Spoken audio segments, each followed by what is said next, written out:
Hi, hi children. So welcome back to the Max class, Easy Conceptual Learning by Saujanya. So today I'm here with another topic. ఇవాళ మనం నేర్చుకోబోయేది factorisation. ఎందుకు factorisation అంటే resolving partial ఫ్రాక్షన్స్లో మనకి ఇంకొక method డినామినేటర్లో ఫ్యాక్టరైజింగ్ చేయటానికి ఒక quadratic equation ఇవ్వడం అనేది ఇంకొక మెథడ్ మనకి. సో ఫ్యాక్టరైజేషన్ చేయడం అనేది ఒక ప్రాసెస్, పార్షియల్ ఫ్రాక్షన్స్లోకి రాయడం అనేది ఇంకొక ప్రాసెస్.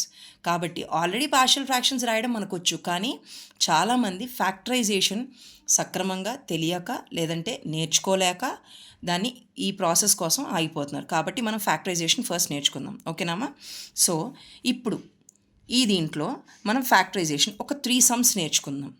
ఎలా ఉంటుంది అంటే ఏ సమ్స్ వీటిల్లో ఫ్యాక్టర్స్ ఎట్లా తీసుకోవాలి, దాన్ని మనం ఎలా సబ్స్టిట్యూట్ చేయాలి, దీనికి ఫ్యాక్టరైజేషన్ కంప్లీషన్ ఎలా చేయాలనేది ఇక్కడ నేర్చుకుంటే మనకి పార్షియల్ ఫ్రాక్షన్స్లో డినామినేటర్లో ఇచ్చినప్పుడు ఈజీ అయిపోతుంది అది. Okay, so let's start today's video by factorisation.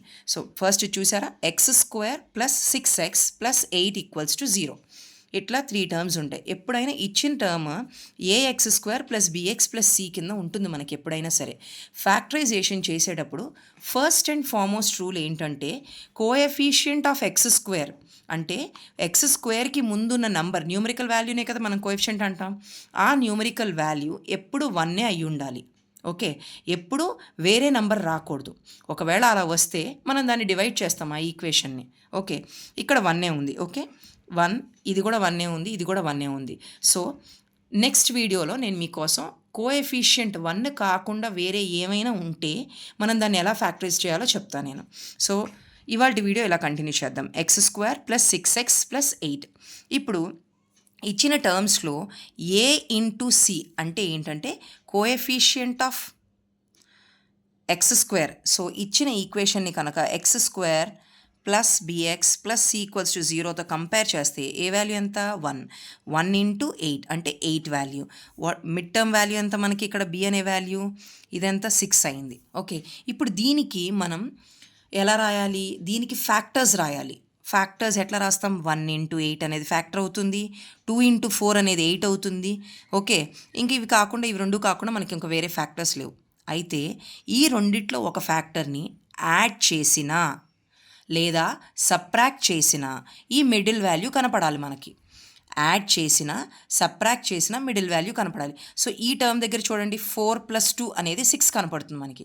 కాబట్టి ఇలా ఏ టర్మ్ దగ్గర అయితే ఉంటాయో మనకి ఆ ఫ్యాక్టర్స్ని మనం పికౌట్ చేసుకుంటాం. ఇది ఈ మిడ్ టర్మ్ ప్లేస్లో రాస్తాం. ఎలా రాస్తామంటే ఫస్ట్ టర్మ్ని యాజ్ ఇట్ ఈస్గా x² అని రాసి, సెకండ్ ఈ మిడ్ టర్మ్ ప్లేస్లో 6x కదా ఇక్కడ ఉన్నది, కాబట్టి 2x + 4x + 8 = 0. నాన్న చూడండి, ఇక్కడ మిడ్ టర్మ్ ఒక్కదాని బదులుగానే 2x + 4x అని రాశాను.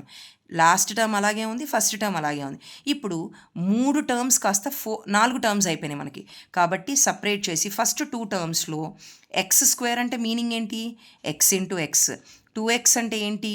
2 × x + 4 × x + 4 × 2 = 0. అంటే దీన్ని స్ప్లిట్ చేశాను. ఓకే, దీన్ని స్ప్లిట్ చేశాను. ఇట్లా ఎందుకు స్ప్లిట్ చేశాను? కామన్ తీసుకోవడం తెలియడం కోసం. సో ఫస్ట్ 2 టర్మ్స్లోంచి x కామన్ తీసుకున్నాం. అప్పుడు ఏం మిగిలింది? x + 2. x² అంటే 2 x'లు కాబట్టి ఒక x బయటకు వచ్చేస్తే మనకి ఇంకొక x మిగులుతుంది కామన్ తీసినప్పుడు. సో x + 2 ప్లస్ ఈ రెండిట్లో 4 అనే టర్మ్ కామన్ తీసేస్తే మనకి x + 2. ఓకే, ఎప్పుడు ఈ మిడ్ కామన్ తీసిన తర్వాత వచ్చే మిడ్ టర్మ్స్ ఎప్పుడు ఈక్వల్గా ఉంటాయి. సో ఆ రెండింటిని కనుక బయటికి కామన్ తీస్తే స్టార్టింగ్ వాల్యూస్ రాసుకుంటాం. So x + 4 = 0.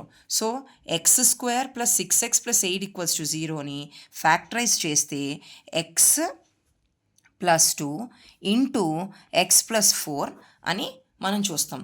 సో ఫ్యాక్టరైజేషన్ అర్థమైంది కదమ్మా? ఓకేనా? ఫ్యాక్టరైజేషన్ అర్థమైంది కాబట్టి ఈ క్వశ్చన్ ఏది? x² - 8x + 15 = 0ని x² - 2x - 15 = 0ని మీరు ట్రై చేయండి. ఓకేనా? మీరు ట్రై చేసి నాకు చెప్పండి. అయితే దీనికి ఒక చిన్న హెల్ప్ నేను చేస్తాను. ఏంటంటే ఫ్యాక్టర్స్ కనిపెట్టడంలో. ఇప్పుడు మనకి 1 × 15 అంటే 15 కదా, ఇదేమో -8. నెగిటివ్ సైన్ని మాత్రం వదలకండి. నెగిటివ్ సైన్ వదలకూడదు. సో 15కి ఫ్యాక్టర్స్ 1 ఇంటూ 15 ఒకటి, 3 ఇంటూ 5 ఒకటి. అయితే 3 + 5 8 అవుతుంది, కానీ -8 అవ్వలేదు. కాబట్టి మిడ్ టర్మ్ దగ్గర రాసేటప్పుడు మనం ఏం చేయాలి, -3x - 5x అని రాయాలి. This is a small hint or clue. ఓకేనా?